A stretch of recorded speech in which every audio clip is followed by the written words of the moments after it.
Untitled football family, soccer brothers and sisters, welcome back to Panenka Pundit week 17, 18, and 19. That is how many episodes we have missed due to the hectic amount of football that was played over the course of the last 2 weeks. So with that, we are joined today by Gareth, and we are going to discuss what we think is happening at our club, Chelsea. Why are the results not coming in? Why are the matches not being postponed when asked? Why is the whole December fixture or the Boxing Day fixture not moved to January? As well as what is VAR's job in general? We'll touch base on Liverpool, Manchester United, Tottenham, the usual big teams that we cover most of the time here. Gareth, how are you doing today, man?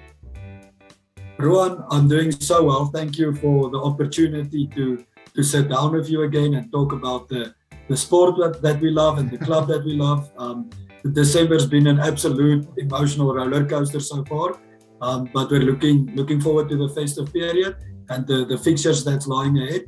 And I've got a few things on my mind, so I'm looking forward to discussing it with you. I've got a few things on my mind also. So first thing I want to explain to the people that is watching this at the moment, I told your brother who joined the last show when Manchester City played, I told him I would like to do an episode with you to discuss how good Chelsea have been so far this season. But things have taken a turn for, I don't want to say the worst, but it's taken an odd turn the last 2 to 3 weeks for Chelsea.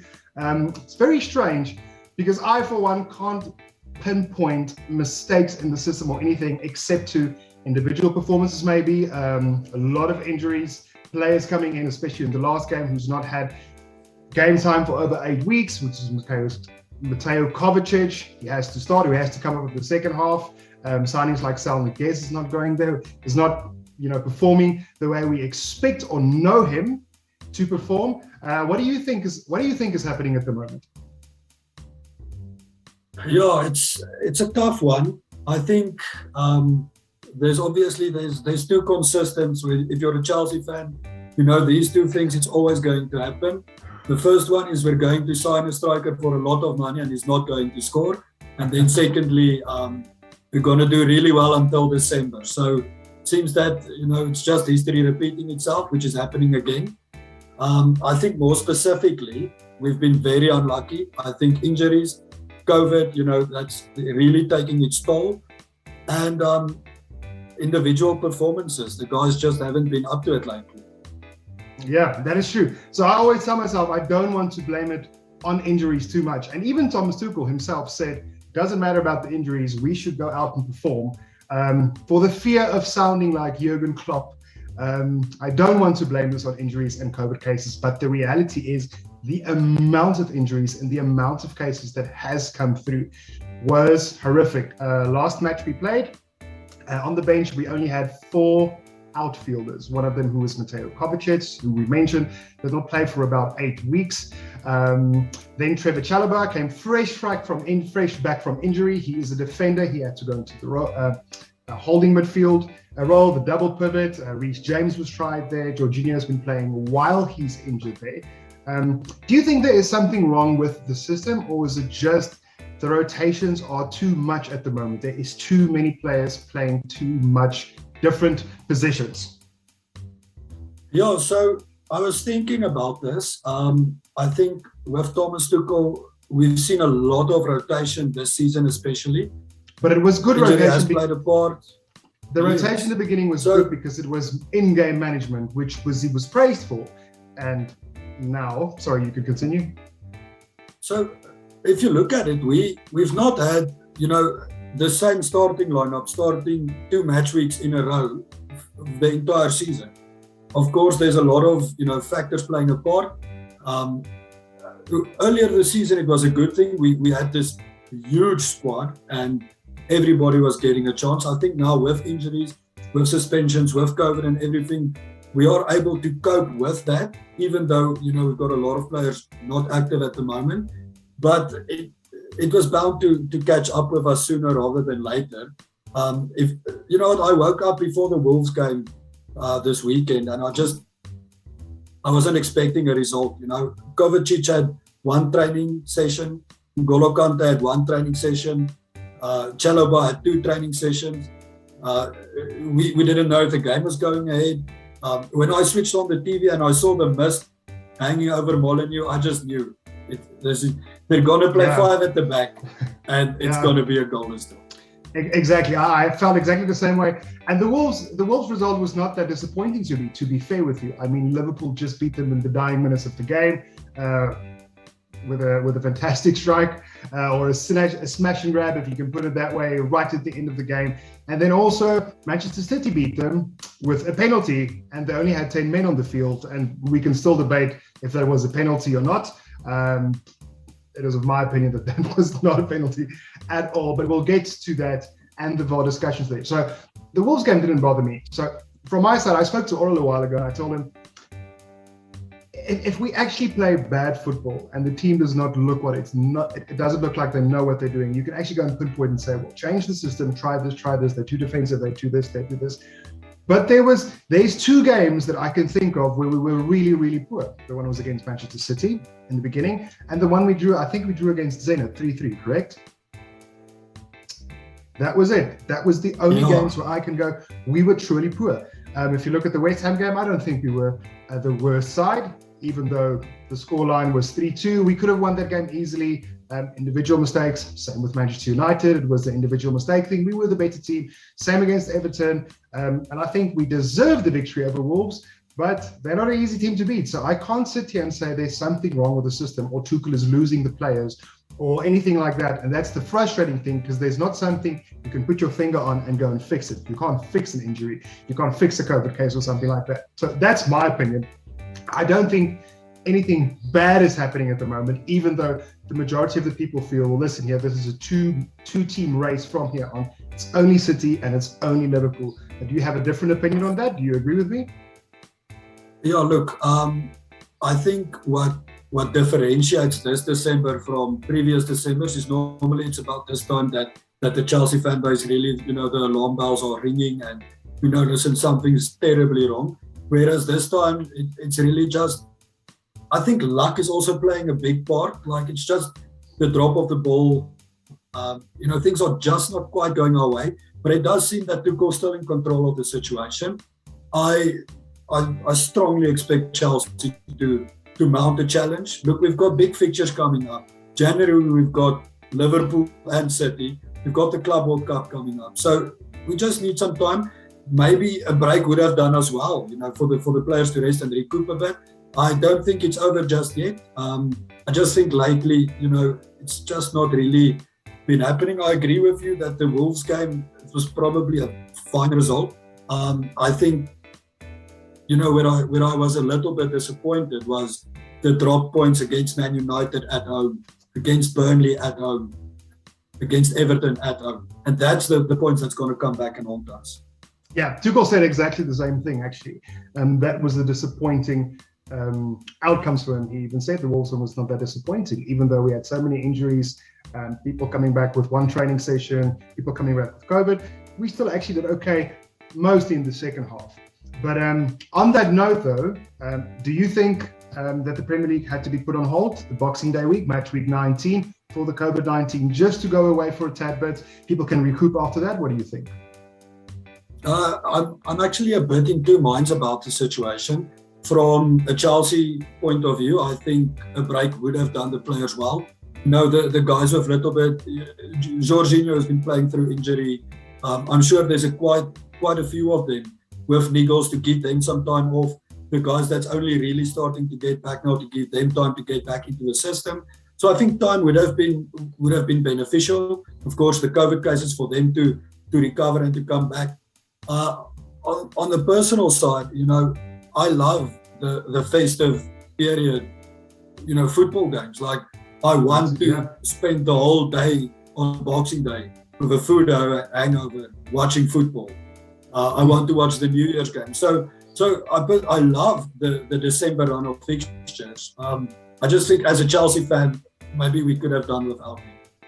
Yeah, that is 100% true. Look, it feels arrogant for a Chelsea supporter to call for this because we have such big squad and a big group, i.e. Man City is also one of those groups. But you have to ask yourself, when Tottenham gets their match abandoned, which you understood at that time, I think they've got 2 matches now abandoned or postponed. They're out of the Conference League, which I don't think is the worst thing in the world. Manchester United got a game postponed. I know the manager of Brentford also asked for the same. There's a lot of teams who've had a lot of cases. I know lucky teams so far who don't have any cases are so far the likes of Liverpool. Don't think Manchester City have any ones. So it would obviously be unjust to do it just for the Chelsea group. But I know there are smaller teams like Brentford who also struggle with this, who called for this, and it was put on hold. If this can go two ways, only one of the two teams who currently have COVID cases will suffer further from that, or everyone else is going to be affected. Everyone is going to start getting these infections, and once we hit the first week of January, then there's going to be absolute chaos. Because I also understand correctly, the African players are leaving to the AFCON. I'm not sure on which date they're leaving, but that's going to happen. And from a Chelsea perspective, our next 6 games are probably going to be our make or break period for the title race. As you mentioned, we have Liverpool and Man City. We also have, I think we have Aston Villa that we need to face. Tottenham is around the corner. Arsenal is also around the corner. The only way I think we can see this out is to not lose any of these games, win at least 4, draw at least 4, and win at least 2 of them. That's how I see this, or vice versa, as long as we don't lose anything from here. That's my feeling on that. Now I quickly want to just want to touch base on VAR. Did you see some of the decisions that they've made the last 2 weeks? It's shocking. I don't understand what's going on. It's a debate that's been rumbling on for 2 years now. And if you look at the quality of VAR at the European Championship, in the Champions League, it's used, and it's used properly. And I don't understand why in the Premier League I don't either. It's the farce that it is. And it really, for me, it's coming down to the quality of the officiating. Did you see with the Liverpool game just passed, Jurgen Klopp's reaction at the end of the match when he actually went to the ref and told him, and I think we see that quite a lot from Jurgen Klopp. But listen, the officiating has been, I can't even think of the correct term. No. I don't know what to tell you. No. Well, I always thought to myself, so VAR's job is to be there for the clear and obvious. And VAR, it's clear and obvious that they don't know what is clear and obvious. For me, that's the most accurate thing. Exactly. I see a lot of players who get interviewed afterwards where they say they have no idea what VAR's job is. The odd offside, they get correct, that's fine. Sometimes they go 6 phases back to see if there's an infringement and they can spot that. But for instance, they can't spot the tackle of Harry Kane. To me, that was the biggest one. I think it was the Harry Kane one in the Manchester City game where they got a penalty, but I was just like, listen, this is not even by book correct. I know we had a few calls that we got that we were lucky. By the book, it was correct. It was very soft, yes, indeed. When we're talking about the Rudiger ones, he knew exactly what he was doing. He was drawing out that foul in the penalty area, and we got it. But by book, that was correct, and that's what VAR is there for. So it was not in turn because it was clear and obvious. Then you go to these, like, penalties change games, but red cards plays a huge, huge role in that. I mean, you see that tackle on Harry Kane that was not awarded. But then you also think back, it was Liverpool versus Manchester City, where there was a clear second yellow card, where I think it was Milner that needs to be sent off, and nothing got done about it. It didn't get reviewed or anything like that. I'm very uncertain of what the rules are. I mean, they can track back plays and to go and deny a goal, but when it comes to the absolute very basics, they can't get it right. So they said VAR is going to be here to stay. And when the beginning of the season started, they said, well, listen here, VAR, it's looking better. It's a lot better than it was last year. But we're getting into that little slip now where it doesn't feel like that. If I can ask you this question, would you want VAR to stay or would you want it to go? You know what? I think modern football is evolving, and I think, football needs to evolve with modern technology. I don't think VAR is a bad thing. I just think that we need 2 things, and that's consistency and clarity. And if we have that, and the rules are being applied consistently, and everybody knows what the rules are, then by all means. I think it gets difficult when it's, this rule counts for the big 6, and it doesn't count for the smaller clubs. Do you recall that game week a few weeks ago where I think it was Chelsea, Man City, and Liverpool all won their games, off of penalties, and then then the discussion starts coming up again, and people are saying, listen, but this rule isn't being applied consistently, and I think that's a big part of it. Yeah, that is very true. I think that's a big part, and I also do believe it should stay. Technology should help this, but it comes down to individual errors. Whoever works in the box or whoever has control of VAR on the game, comes down to that. And it's strange to me because you don't see this kind of stuff in cricket, which they don't call it VAR, but it's called a third umpire. And I would say 90 to 95% of the times the calls are right, if not more. How come you can't get that same consistency on a cricket pitch? I don't understand. I mean, 5-day cricket is 5 days long. The guys are getting tired where football's an hour and a half, let's say with break times, it's 2 hours long. And focusing 100% on that, I don't understand why they can't get it right. No, I was actually wondering if if the FA didn't jump the gun a bit with the VAR, in the sense that, it was there and then it was being applied completely, and then they started making decisions, and then, okay, we've made this decision, so we need to continue to make this decision. And if you remember last season, it just spiraled completely out of control. Whereas with the Champions League, it's something that was eased in. With the Euros just passed, it was something that, it didn't become a deciding factor in matches. It was there, you didn't really know about it. I just think with the Premier League, they were like, listen, we've got this new toy, we need to try it with everything. And every sudden it was there, and everybody knew about it. And then it just started with, this guy's offside with a millimeter, and it just got completely, out of hand. Yeah, well, look, people are not going to stop complaining until it gets sorted out. So let's hope they can do that sooner than later. Then Arsenal are back in the top 4. Who saw that coming? Yeah, for I think the first time in 3 years, maybe. Yeah, that's true. So they finished 8th place the last 2 seasons, consecutive seasons. So that's not a good thing for them, but they are looking good at the moment. They're doing well. They still, when they face the big teams, I'll say the top 6 or the top 4, you can still see there's a big shift and a big quality change in that. I can clearly see Tottenham looking a little bit more consistent than Arsenal at the moment. For instance, I can't see Arsenal drawing 2-2 against Liverpool at the moment. I think they lost quite badly to it. I think at this very moment, the way things are going, I think Tottenham are favourites to hit 4th place, above Manchester United. I know I call him Ralph Ragnarok. He seems like a great manager so far, but they've missed out on a few games they couldn't play. Even the games that they did win was not that convincing so far. That's what we've seen so far. So there's still a lot more to come. With Antonio Conte, you kind of know what you're getting.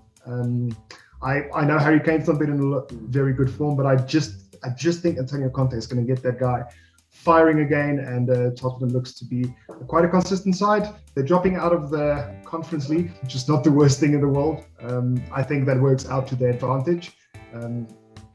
I don't know if you agree with that. Yeah, well, I don't know. Tottenham, they've only got the league to focus on and the FA Cup. I'm not sure if they're still in the Carabao Cup, but I think it's a blessing in disguise. The Conference League, I'm not really even aware what's going on there. I read the news that Tottenham were kicked out, which might be to their benefit. I think Arsenal, apart from Liverpool and City, they are the form team at the moment. But they also had an easier run of games. We'll see, when it gets to the Chelsea game, to the Tottenham game, they have to play Man U, City, Liverpool, because at the moment that's really, they're like the almost team, because they play 3 relegation threatened sides in a row, and then everybody says, okay, Arsenal are back. And then they draw to a mid-table team, and then they play a big 16 and they lose. So we just need to see them. If they can break that barrier, then by all means. I tend to lean a little bit more towards Tottenham as well. I think they've got a better squad. They've got a better manager. They've got probably the better fixtures as well. So we'll see what happens there. If I had to choose between Man U, Arsenal and Tottenham, it's got to be Man U. I can see Ranieri just pulling that group together. I like the new formation. You can already see the changes being implemented there. It depends on if, Ronaldo's been helping them a lot. it depends on how he, slots into that formation, and if he's willing to press and, do his part, I can see Man U coming with a big comeback in the second half of the season. Yeah, I hear you. So with that, do you think Liverpool and Manchester City are the runaway leaders at this point? Hence on the word runaway. Yeah, I don't think runaway. I know Chelsea, look, we've got 2 wins in the last 6 games, so we fell off a bit. 2 weeks ago, we were at top of the table. So for 9 weeks. Especially this time of year. Yes, at this stage of the season, it can change in a heartbeat. So I think we'll be able to make a call maybe at the end of December. City, they look unstoppable at the moment. They do. I have to say, I think, like with the starting 11, I think Liverpool's got the best starting 11 in the league. But when they lose Mane and Salah to the AFCON and Keita, I think City's only losing Mahrez. That's, there's a lot of things coming up. Aren't they losing big? I think Liverpool's losing Matip as well. Am I right? Matip as well. So That's going to hit them hard. That is going to hit them hard. Well, look, it's 4 players that are out. Judging by the amount of COVID cases that are happening across now, 4 doesn't seem that bad, actually. Losing 4 players seems quite routine and quite standard at this moment.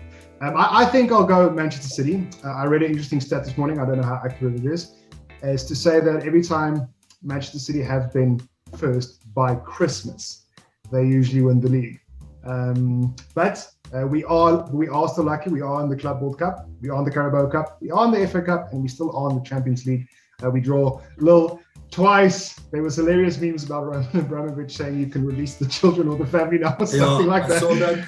And I'm not going to lie to you, because we have a very bad history of drawing either Munich or either Barcelona. Well, I wouldn't mind. Well, Barcelona's not there, but I mean, we faced Munich quite a few times. I wouldn't have mind facing PSG for a matter. I think we are the perfect team to face a team like that, for instance. But Lille, I'm not going to complain either. I think Manchester United got a good draw. Atletico Madrid is on a slump.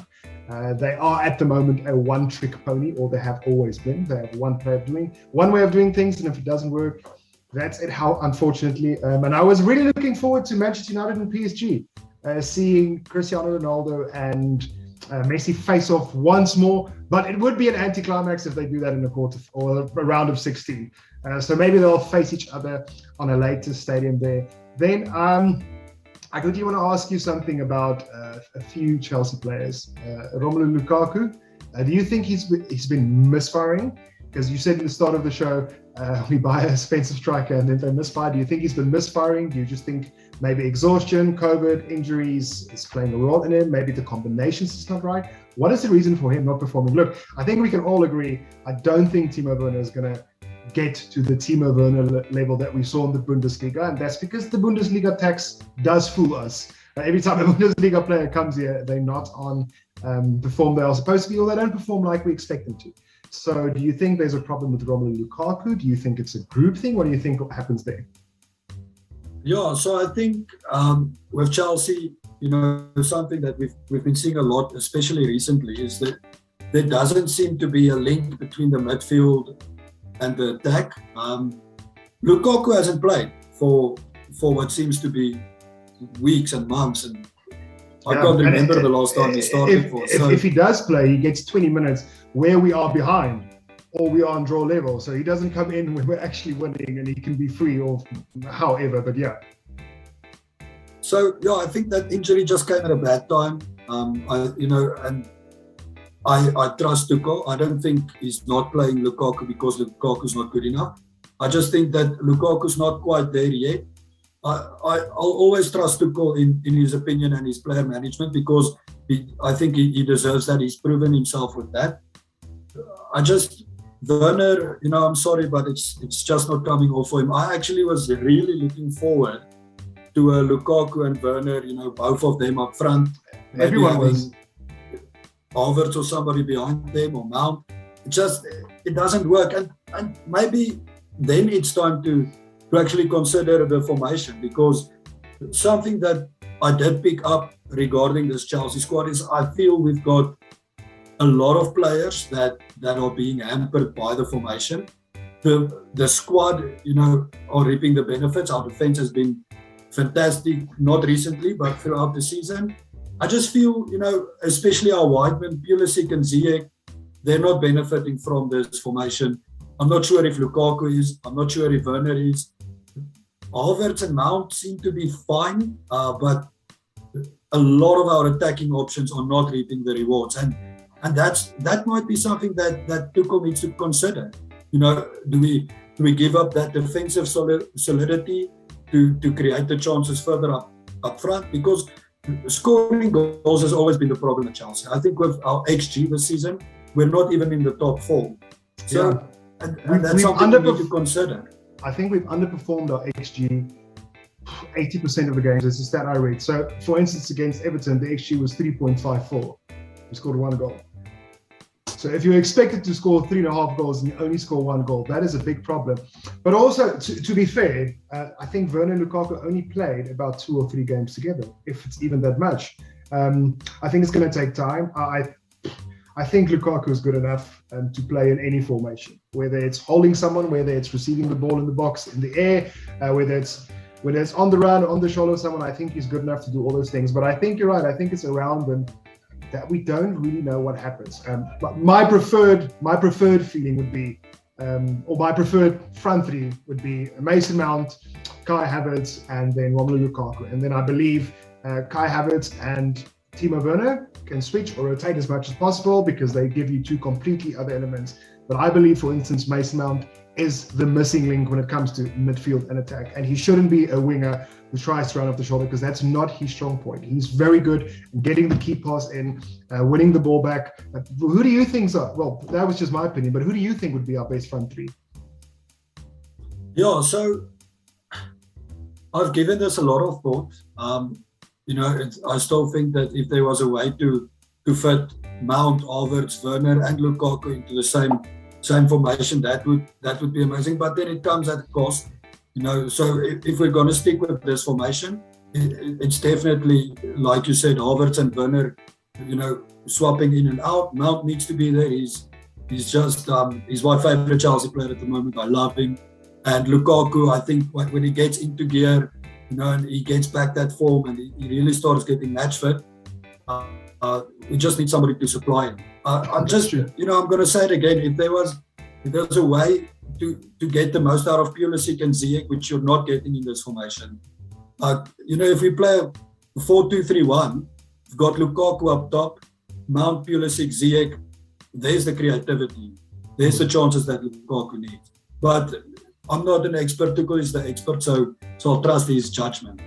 Yeah, he actually played a 3-1-4-2, or was it a 3-1-5-2? I think it was a 3-1-4-2 at the end of last season for the attacking games. And in that lone role was usually a Billy Gilmore or maybe N'Golo Kante or maybe Jorginho. So that was the most attacking setup he had because then there's only one pivot back. There's not 2 that's hovering off each other. In this case, I believe Loftus-Cheek has been doing a good job. He can play the lone pivot.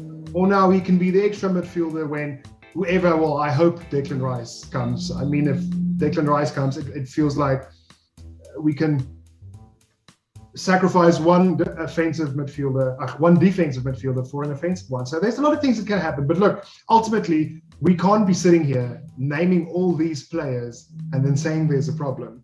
These are fantastic players. Before the slump started about 2 or 3 weeks ago, pundits were talking about how well oiled this machine was. No matter who got injured, the formation never changed. The player got in, and he just did his job perfectly. We're talking about when Conte first got injured. And now you want a guy like Ruben Loftus-Cheek who's a 10, or he's played left wing, he's played a false 9 before. Now he has to come in and be a double 6, and he's did that amazing. So I just think there's too many changes of personnel, and that's not Thomas Tuchel's fault. That is because of injuries, and that is because of the COVID stuff. And I do think we bounce back. Next big game in the Premier League is going to be Aston Villa. We have to win that one. The one against Liverpool. If we draw, that would be a good result for us, I believe. Depends who's the referee and if we get a ridiculous red card again. And then I believe we can draw Man City. I believe we should win Arsenal and we should win Tottenham. Then I think we're still in business. That's my opinion on that. And is there anything you want to add on the Chelsea squad before we go? Yeah, I think lastly, it's time that we need to find somebody to replace Kante, or do what Kante is doing at Kante's level when he's not playing. You can go back years since we've signed Kante. Our slumps regularly coincide with Kante not playing, and it's just become a more often occurrence where Kante plays 2 games, he gets injured, he misses 3 games, of which we probably lose 1, draw 1, win 1, and he comes back and it takes him a while to settle, and we only start winning again when he's back to full fitness. And of course, one of the best, if not the best, deep midfielder in the world. It's just we need to get somebody that can do what he does consistently, because we're not going to have Kante, for a full season forever. And I think a lot of our problems are coming from him. Yeah, no, that's true. That is true. There's 2 interesting stats. The amount of goals we leak when he is not playing, and the amount of goals we struggle to create when Mason Mount is not playing. So the link between midfield and defense has always been N'Golo Kante. The link between midfield and attack has always been, well, not always been Mason Mount. We can say that for about a season and a half now. That's what the stats have shown so far. So, but it's sad to think that those 2 players, no matter how big and how amazing the squad is, are the only reason we're not scoring or conceding goals. It is not supposed to be like that. I do think some individuals need to step up and say, well, listen here, I need to put my hand up. Think of guys like Hudson-Odoi, who started so bright. Now, he's absolutely, I don't want to say he's nowhere, but he's not performing. At the moment, it only feels like... It's inconsistent. Yeah, so the bothering thing about me is the performers the last 2 or 3 weeks have been 2 22-year-olds, or Reece James, I think, is still 21. It's Mason Mount, Reece James, and then Thiago Silva, who's 37. Like, where are the prime guys who are 28, 27, 29? Those guys. So Rudiger's been doing his part, but I mean, the outstanding players when we have been Thiago Silva, he is irreplaceable, Reece James and Mason Mount. So I feel like the other guys need to step up a little bit and say, well, listen here, we can't rely on 20-year-olds to save us these games, or to keep on doing the only ones who create. If you look at the games that we've drawn, you'll always see the management match will either be Reece James or Mason Mount.